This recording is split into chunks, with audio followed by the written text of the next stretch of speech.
नमस्कार दोस्तों। मैं Nikhilesh Jain Hindi chess base India channel पर आप सभी का हार्दिक अभिनंदन करता हूँ। दोस्तों पिछले दिनों से थोड़ा-सा अस्वस्थ था, इसकी वजह से वीडियोज़ कम आ पा रहे थे। अब धीरे-धीरे जो है रिकवर कर रहा हूँ, तो वीडियोज़ जो है वो आपको और देखने के लिए मिलेंगे।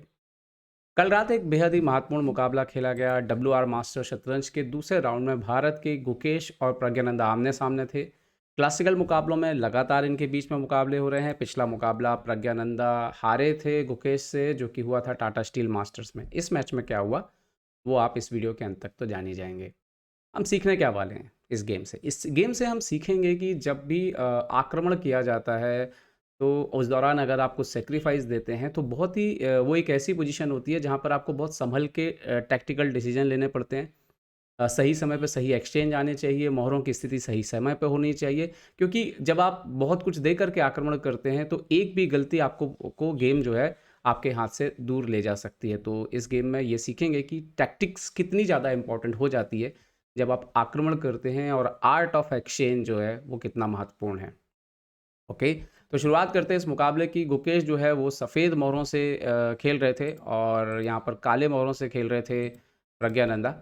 और E4 E5 से शुरुआत हुई। गुकेश ने खेला नाइट F3, नाइट C6, यहाँ पर bishop C4, bishop C5, Italian opening हुई C3, night F6, D3, D6 और यहाँ पर गुकेश खेलते हैं B4। B4 एक इंटरेस्टिंग लाइन है जिसे फेमस किया जॉर्जिया के ग्रैंड मास्टर जोबाबा बहादुर ने, जो कि अपनी अलग-अलग ओपनिंग की लाइन्स की वजह से जाने जाते हैं और उन्होंने दुनिया के बेस्ट प्लेयर्स के खिलाफ इनका इस्तेमाल किया है और काफ़ी सफलतापूर्वक कई बार किया है और इसी वजह से बहुत सारे लोग उनको फॉलो करते हैं।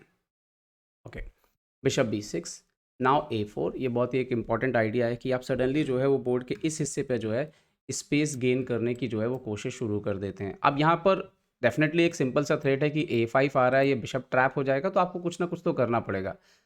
जो सबसे फ़ेमस लाइन है वो है A6, ताकि आप जो है B5 के स्क्वायर को कंट्रोल में रखें और एक जो लाइन है वो है डायरेक्ट A5 और आप यहाँ पे बिशप के लिए तो जगह बना लेते हैं। B5 ऑलमोस्ट करने के लिए फ़ोर्स करते हैं अपोनेंट को और नाइट E7 जाता है। अब ऐसा नहीं है कि लाइन किसी ने खेली नहीं है, कार्लसन, आनंद, मामेदरोव, क्रैमनिक, बहुत सारे लोगों ने ये लाइन खेली है ब्लैक से, तो ये भी एक लाइन है। ओके, कैसलिंग किया यहाँ पर गुकेश ने। सो नाउ यहाँ पे भी जो ज़्यादा फ़ेमस है वो है कैसल, जो कि आनंद, कार्लसन वगैरह ने किया है। बट यहाँ पर गुकेश खेलते हैं नाइट G6, ओके, जो थोड़ा कम खेला गया है। अगर आप डाटाबेस में जाएँगे तो यहाँ तक सिर्फ़ आपको 139 गेम मिलेंगे, 139। तो यहाँ पर गुकेश कंटिन्यू करते हैं नाइट BT2। अब ये जो नाइट निकलता है एक्चुअली में होता क्या है इस वेरिएशन में कि बिशप को पीछे खींचा जाता है और नाइट को यहाँ रिप्लेस किया जाता है C4 के स्क्वायर पर। ओके, सो लेट्स सी, देखते हैं क्या होता है। इन्होंने किया castle, so now bishop B3, C6 ब्रेक करने की पोजीशन को कोशिश, तो यहाँ पर नाइट C4, तो बिशप को बचाया प्रज्ञानंदा ने यहाँ पर और खेल दिया यहाँ पर बिशप C7। अब ये वो मोमेंट है कि यहाँ पर जो सबसे ज़्यादा खेली गई लाइन है वो है रुक E1। आइडिया ये है कि अभी सेंटर से स्ट्राइक जब भी होगा, आपका E4 का पॉन जो है वो सपोर्ट में आप रखते हैं, तो बहुत नेचुरल मूव है ये। बट यहाँ पर गुकेश ने खेला इंटरेस्टिंग मूव बिशप G5। अब उसका आइडिया बेसिकली वही है कि E4 पे आपने जो अटैक था अपोनेंट का उसको आपने ज़ीरो कर दिया और गुकेश ने कुछ डिसाइड किया कि ये जो बिशप है, वो इस बिशप को ज़्यादा देर जो है वो बोर्ड पर नहीं रखने वाले हैं। तो ख़ैर बिशप C7, बिशप G5, यहाँ पर इन्होंने किया D5। अब ये जो D5 मूव था, ये सबसे नया मूव था। मतलब इससे पहले D5 जो है वो कभी भी जो है नहीं खेला गया था। तो ये D5 पहली बार खेला गया। अब ये एक नॉवेल्टी थी। इससे पहले HA6 वगैरह खेला गया था। Okay, D5। तो गुकेश सबसे पहले यहाँ पे क्या करते हैं, बिशप इंटू F6 मार देते हैं, क्वीन इंटू F6 और E इंटू D5। अब ये जो पोजीशन थी ये ऑलरेडी गुकेश के लिए थोड़ा इंटरेस्टिंग हो गई थी, क्योंकि अगर यहाँ पर C इंटू D5 मारा जाए तो नाइट E3 के बाद जो पोजीशन है वो काफ़ी अच्छी नज़र आती है। यहाँ पर एक्चुअली D5 का स्क्वायर जो है वो कंट्रोल से चला जाएगा बाहर। अब यहाँ पर मैक्सिमम आप क्या कर सकते हो कि आप पॉन पुश करोगे, take take, but after knight D5 आपको पीछे जाना पड़ेगा and then knight C7, queen C7, direct भी नाइट D4 मारा जा सकता है और यहाँ पर रुक C1 वगैरह भी ला के बाद में वो पॉन मर ही जाएगा, वो पॉन बचेगा नहीं। तो ये पोजीशन वाइट के लिए बहुत बेहतर हो जाती। तो एक्चुअली में D5 का जो जवाब था शायद वो प्रज्ञानंदा उतने अच्छे से सोच नहीं पाए थे और इसीलिए जैसे क्वीन F6 हुआ, यहाँ पर E इंटू D5, उन्होंने खेला बिशप G4। ये इंटरेस्टिंग था। अभी आइडिया ये है कि F3 के पॉन को ख़राब करना है, तो प्रज्ञानंदा एक्चुअली में बेसिकली आक्रामक खेलना की कोशिश कर रहे थे, क्योंकि पिछले बार इनका रिजल्ट गुकेश के खिलाफ पिछले कुछ बारों से अच्छा नहीं जा रहा है। ओके, नाइट E3 ये अच्छा अप्रोच भी होता है कि जो जिससे आप लगातार हार रहे हो तो उसके खिलाफ आपको पॉजिटिव आक्रामक ही खेलना चाहिए ताकि आप नेगेटिविटी कहीं से भी नहीं आए। अच्छा, ये वो पोजीशन था जहाँ पर वो चाहते तो bishop into F3, queen F3 और इस तरीके से अगर वो खेलते CB5 AB5 तो एक पॉइंट डाउन पे भी जो है प्रज्ञानंदा जो है पोजीशन यहाँ पर आराम से होल्ड कर सकते हैं। लेकिन वही बात है कि वो जीतने के लिए खेलते हैं जब आप, तो आप होल्ड करने के बारे में नहीं सोचते हो। प्रज्ञानंदा ने बिशप H5 खेला और अपने पीस को बचा के रखा उन्होंने, बोले तो पोजीशन अच्छी है यहाँ पे तो पीस को बचाया जाए। अब इस पर्टिकुलर पोजीशन पे जो है नेक्स्ट मूव जो बोर्ड पर आता है वो आता है यहाँ पर D इंटू C6 मारा यहाँ पर गुकेश ने, pawn into C6, bishop pawn into C6 and now यहाँ पर प्रज्ञानंदा खेलते हैं मूव E4। अच्छा, यहाँ पर जो सबसे बेहतर लाइन हो सकती थी जो एनालिसिस में पता लगता है वो है नाइट H4।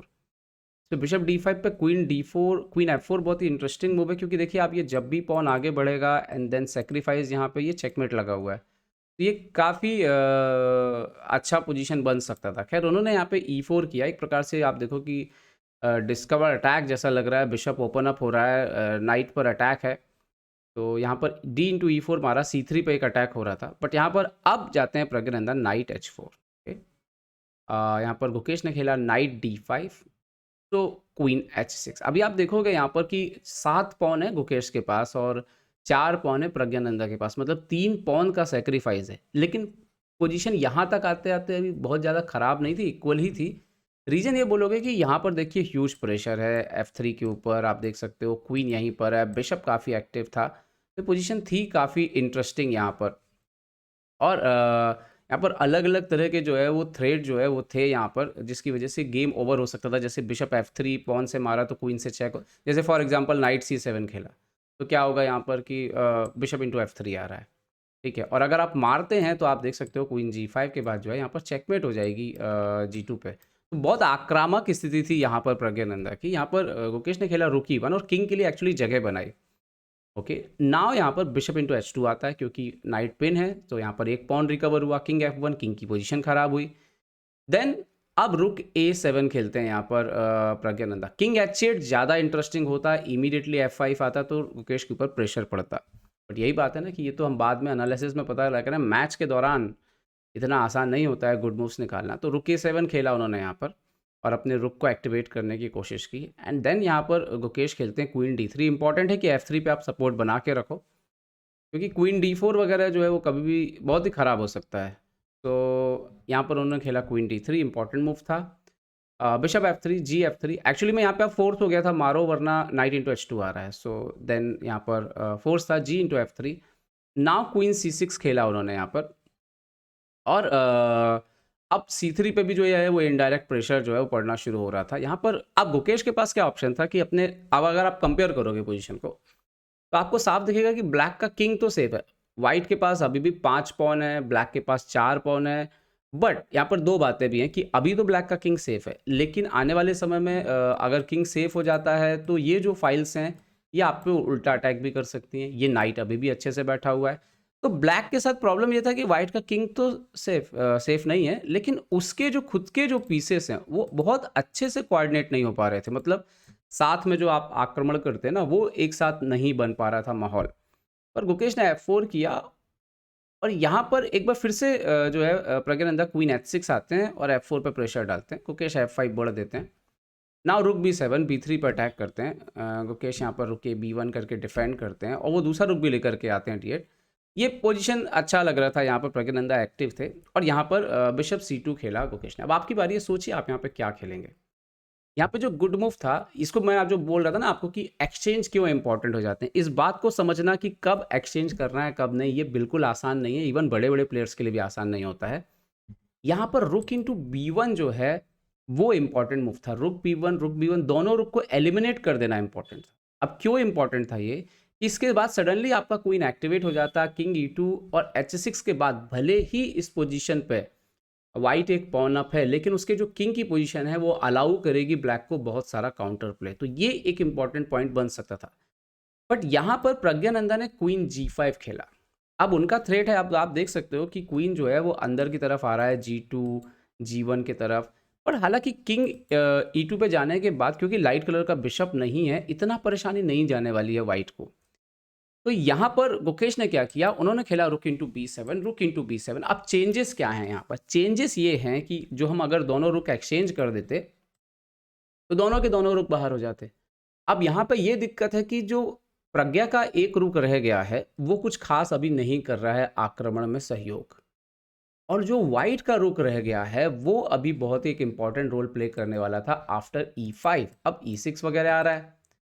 तो ये वो पोजीशन था जहाँ पर आप देखिए कि अगर एक्सचेंज कर दिए गए होते रुक दोनों, तो व्हाइट को इतना इनिशिएटिव नहीं मिलता। इस बैठे बिठाले E1 से जो है उसका यहाँ पे सब काम बन गया। तो यहाँ पर उन्होंने खेला यहाँ पर रुक B2, और अब उसके बाद आता है टैक्टिकल ब्लो जिसको आप कहते हो, वो आना शुरू होता है। यहाँ पे शायद क्वीन G2 वगैरह करते, कुछ इस तरीके से खेल सकते थे, बट उन्होंने खेला रुक B2। और इसके बाद क्या होता है, रुक B2 खेलने के बाद कि प्रज्ञानंदा के पास थी ये बेहतरीन मूव नाइट E7 चेक। अब प्रॉब्लम ये है कि किंग को शिफ्ट किया तो पीछे से मेट लगी हुई है, तो प्रज्ञानंदा जो है वो अपने बैक रैंक को थोड़ा समझ नहीं पाए। अगर वो G6 वगैरह करते तो गेम चलता। और इसके बाद दिक्कत ये है कि क्वीन से मारना फोर्स है, एंड देन गुड मूव आता है F6। और इसके बाद आप देखिए कि प्रॉब्लम ये है कि आप क्वीन को कहीं भी हटिए, यहाँ पर बहुत सारे प्रॉब्लम हैं। अगर आप पॉन से मारते हो तो पॉन से मारने के बाद आप देख सकते हो कि पीछे से चेकमेट का प्रॉब्लम है, क्वीन एच, ये मतलब इतना ज़्यादा अटैक आ गया एकदम से कि यहीं पर रिज़ाइन करना पड़ गया प्रज्ञानंदा को। तो टैक्टिकल ब्लो बहुत ही इंपॉर्टेंट है। तो यहाँ इस गेम से जो आप सीख सकते हो कि अटैक अपनी जगह है, बहुत ही इंपॉर्टेंट है, बट उसके साथ साथ पीसेस का कोऑर्डिनेशन, आपके मोहरे तैयार होने चाहिए, और एक्सचेंज कब करना है, नहीं करना है, और एक्सचेंज करने के बाद बोर्ड पर कौन से मोहरे रह जाएंगे और वो कौन सा रोल प्ले करेंगे, ये कुछ ऐसी बातें हैं जो हर मैच में बदलती रहती हैं। आपको हर मैच पे पूरी तरह से ध्यान लगा के इनका एनालिसिस करना होगा, और अलग अलग मैच के हिसाब से अलग अलग पोजीशन पे ये चीज़ें डिसाइड करनी पड़ती हैं। उम्मीद करता हूँ कि ये वीडियो आपको पसंद आया होगा। गुकेश की प्रज्ञानंदा पे ये लगातार जीत आ रही है क्लासिकल चेस में। इस जीत के बाद गुकेश जो है वो टूर्नामेंट में जॉइंट लीड पे पहुंच गए हैं अब्दुल सत्तारो, वेस्ली सो और अरोनियन के साथ। रेटिंग में भी वापस 2723 के ऊपर निकल गए हैं, जो नीचे आ गए थे। तो प्रज्ञानंदा को फिलहाल 9 अंकों का नुकसान हो रहा है 2 राउंड के बाद। उम्मीद है कि इस टूर्नामेंट में आगे वो रिकवर करेंगे, और गुकेश ने इस बार अच्छी शुरुआत की है, तो देखते हैं गुकेश टूर्नामेंट का अंत कैसे करेंगे इस बार। इस टूर्नामेंट के लगातार वीडियोस जो है हम लाते रहेंगे। देखते रहिए chess base India. Chess base India के लिए मैं निखिलेश जैन। जय हिंद दोस्तों।